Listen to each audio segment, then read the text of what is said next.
Hey guys, so today we are picking up with lesson 9 of our study of part 4 of the Satanic Rebellion series on Ichthys titled Satan's World System. And so we are in the midst of going over this long section in the study about the vanity of life. And the last couple of weeks, we had been focused on the idea of wealth and the relationship that we ought to have to it as Christians and how we shouldn't really be all that fazed by its absence. So this last lesson here, last week's lesson, we were talking about how rather than expecting to be blessed on account of our faith, so that is the idea of the prosperity gospel, we as believers should actually expect persecution and hardship because that's what our Lord promises us. And so we had gone over why this is the expectation. This is where we should adjust our sight because that is what ultimately God uses for our own good as believers to harden and temper our faith in the fiery furnace here in life so that we might come out fine on the other side. So that we introduced all of this discussing how despite this idea of the prosperity gospel, if that's not true, well, what should we believe instead? And then we went over this idea of persecution and the hardship that we'll face as Christians. And, if we face the fiery trial, we shouldn't be amazed at it. That's this passage here from 1 Peter 4. So that was the idea in our lesson. And all of this right here, that this is why the absence of wealth shouldn't mean anything to us, because in the final accounting of things, we know that all of the things that we do spiritually will be rewarded spiritually, whereas wealth will pass away. It's simply of this world. Now, in the Q&A video this last week, we were talking about sort of this idea of appearances being deceiving. So it might seem like, well, if we're going to have harder lives as Christians, we're going to have these lives of hardship and deprivation and so on account of our faith, well, then don't we lose things? Isn't this kind of a bad deal? And then we talked about this idea of appearances being deceiving and how we as Christians give up some things here in this material world, but what we gain on the other side, the eternal weight of glory, will be more than worth it. And we also ended in our Q&A discussion here talking about sort of the flip side. The unbelievers seem to have this life of peace here in the world because the world is friendly towards them because the world's under the control of Satan, and Satan incentivizes the paths that are in opposition to God's truth. But in fact, in the eternal reckoning of things, they're going to be not well off at all. They're going to be cast out in darkness by the choice of their own hearts, separated from God for all eternity. And so we said that if you look beyond the facade, it's actually, rather than getting angry here, rather than asking this question of, doesn't it seem like it's unfair for us as Christians, we should really ask the question of, do we even deserve all that God's done for us? And so in closing out this lesson here and the Q&A video, we said that the next thing we're going to talk about is, so for people who reject the truth of all of that we've gone over here, so the truth about wealth and the pursuit of it in this world, the truth about the futility of the physical and the material over the spiritual, well, for people who stick their head in the sand and pretend in their hearts that things are not so, well, what do they believe? What is the perspective of unbelievers in this? So if our primary focus here has been on what we should believe as Christians, what our perspective towards wealth and prosperity should be, well, what is it that unbelievers think about it? So if they don't accept the truth, if they don't accept the true position, what is it that they believe? And so we had introduced this topic that we're going to be talking about, again, by referencing this idea of nature abhors a vacuum.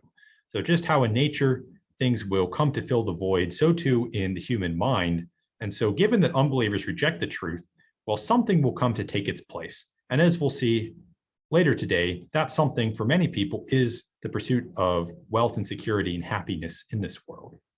So with that intro, with that segue here, having talked about what our perspective as believers should be in regards to all of these matters concerning wealth and prosperity and our priorities here in life and how our focus should be on the spiritual, well, now we're going to turn to what unbelievers commonly do in place of this. What comes to fill that void in their heart from their rejection of the truth? So the first thing we're going to talk about here in our outline today is how rejecting God necessarily leads to a void that must be filled. This is the idea of the hearts of man do not stay empty for long. So if God is not sitting on that throne, well, soon enough, something else will come to take his place. And so this is why unbelievers elevate in importance their pursuits in the material world as they do, because having rejected God, something needs to take that place in the throne in their hearts. They make an idol of something else because humans always have something on that throne. So that's where we're going to start today. Then we're going to move into talking about why this is important for us as Christians. So even though we're not believers, right, we don't follow this path of futility. Well, understanding this truth, kind of having a realistic, eyes wide open view of it will help us better avoid ending up on this destructive path. We'll see what it really is. We won't fall to any of the illusions that say, oh, it's not so bad, you don't lose so much, or it won't harm you spiritually, or anything like that. We won't have any mistaken views about it, and we'll see it for as it really is. And then after all that, we'll close with introducing the substitute that most readily tries to fill the void in the hearts of unbelievers. And that substitute is the pursuit of happiness. So this is typically what unbelievers chase after in place of properly appreciating the spiritual truths that we've gone over here about the futility of material possessions and how we really shouldn't be interested in the wealth of this world because we should be interested instead of the spiritual rewards that God can give us. Well, in place of all that, unbelievers typically do chase after happiness in this physical material world. They chase after wealth and security and affluence and leisure and lack of problems, and that's what they chase after. So we'll introduce this idea of the pursuit of happiness, and then we'll talk more about that in coming weeks here. So picking up here on this idea of how rejecting God leads to a void in the hearts of unbelievers that must be filled. So in fact, it's not just a matter of rejecting God. Very often, unbelievers even deny God's existence altogether. So having taken his offer and spit in his face, even further than simply not submitting, they delude themselves into thinking that God doesn't even exist. And so because of this, unbelievers are forced to place an incorrect emphasis and inordinate importance on this present world. They stick their heads in the sand and say, this is all there is, so it must be important. Now, for us as believers, this may seem completely foolish, like simply covering your eyes and pretending that something doesn't exist because you can't see it.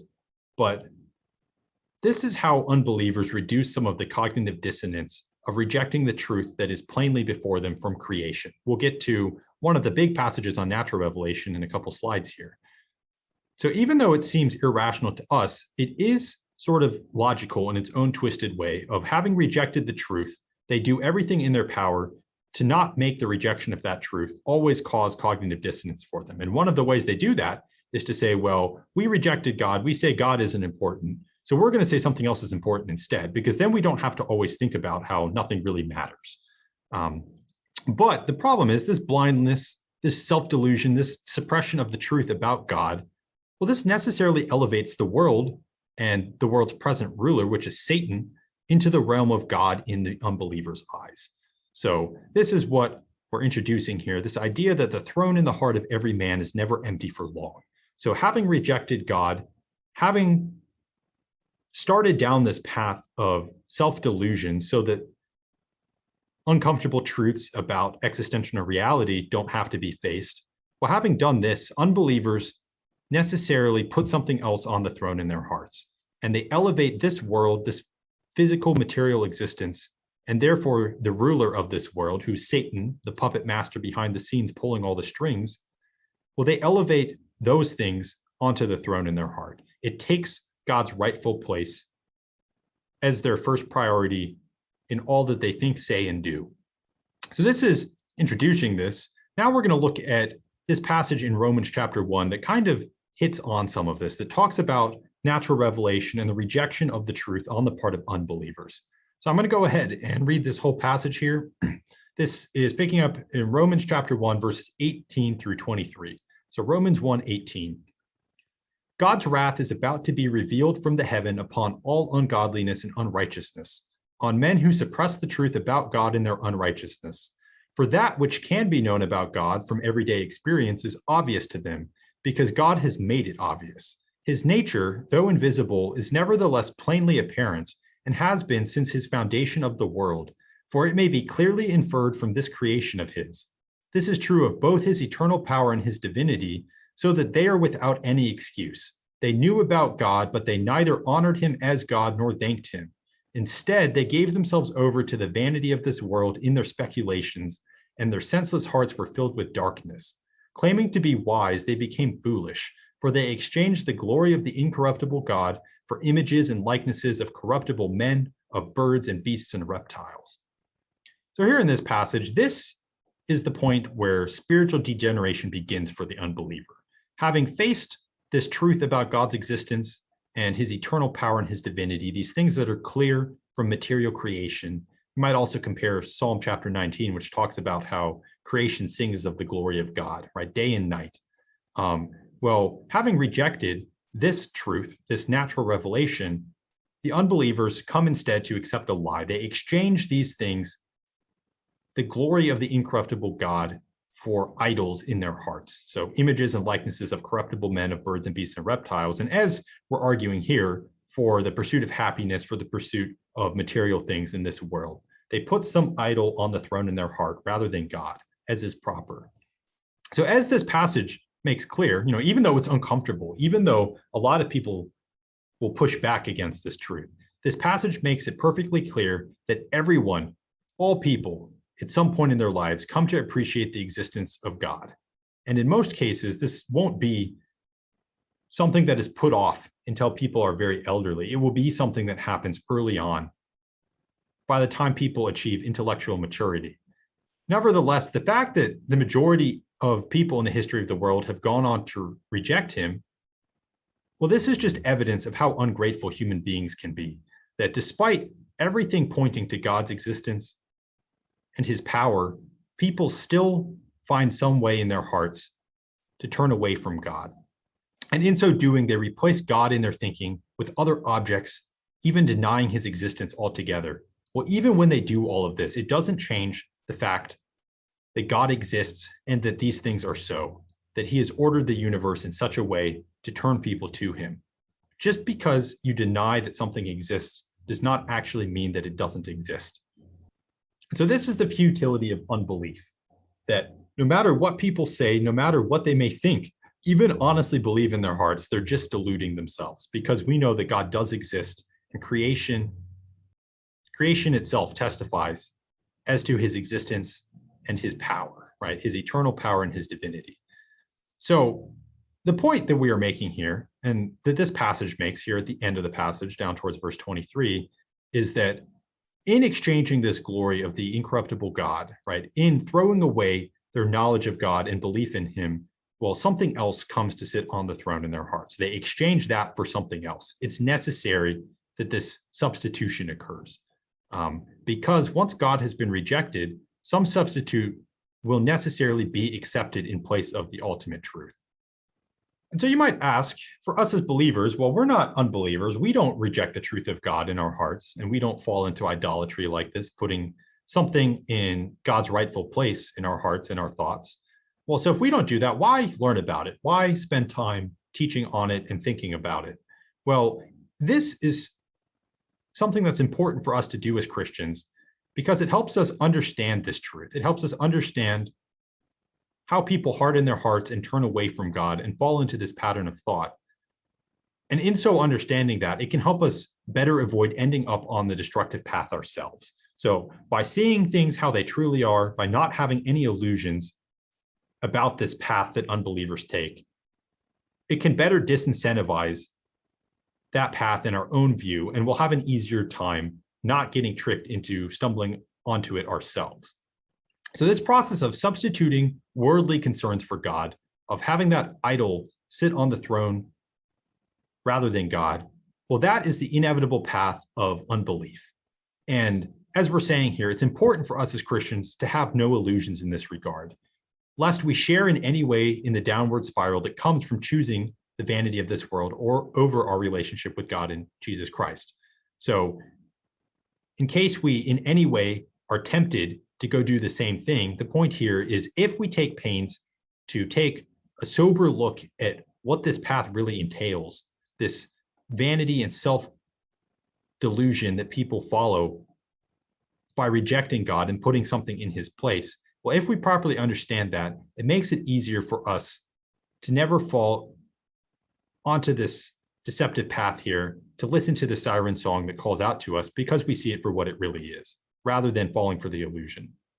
Now we have this cross-reference here from Ephesians chapter 4, verses 17 through 19.